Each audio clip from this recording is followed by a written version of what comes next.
చిన్నవారితోనే శూర కార్యాలు చేస్తాడు మన దేవుడు. ఆమేన్. 300 మంది గిద్యోను మారు మాట్లాడాల. అయ్యా దేవా, 300 మంది ఏమవుతుంది? కొంతమంది అంటారు, అమ్మో నా కూతురికి అట్ట పెళ్లి చేయాలి, దేవుణ్ణి అనుకో. కొంతమంది అంటారు, అమ్మో ఈ పాకి అట్ట తీర్చుకోవాలి, దేవుణ్ణి అనుకో. అయ్యా నీ దగ్గర ఏముంది? 5 రొట్టెలు 2 చేపలు, ఈ అంతమందికి సరిపోవుగా, అవి నా దగ్గరికి తీసురా. దేవుడి దగ్గరికి గనక వస్తే 5 రొట్టెలు 2 చేపలను కూడా 5,000 మందికి పంచిపెట్టి 12 గంపలు ఎత్తాడు మన దేవుడు. ఆమేన్.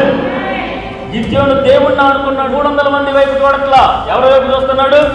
నీకున్న పరిస్థితుల వైపు కాదు, దేవుడి వైపు నువ్వు చూడాలి. గిద్యోను విశ్వాసములో 300 మంది వైపు చూడట్లా, దేవుడి వైపు చూస్తున్నాడు విశ్వాసముతో. ఆమేన్. హల్లెలూయా.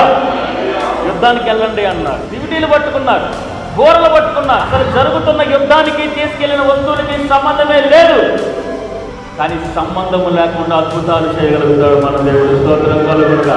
కానీ స్తోత్రం చెప్పండి, స్తోత్రం చెప్పండి. హల్లెలూయా.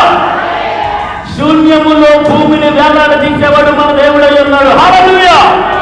సముద్రాన్ని రహదారులుగా మార్చేవాడు మన దేవుడై ఉన్నాడు. హల్లెలూయా. శివాల నోరును మూసేవాడు మన దేవుడై ఉన్నాడు. హల్లెలూయా. భయంకరమైన రోగములను తగ్గించేవాడై ఉన్నాడు మన దేవుడు. హల్లెలూయా. చచ్చిన వాడు లేపగలవాడై ఉన్నాడు మన దేవుడు. ఆమేన్.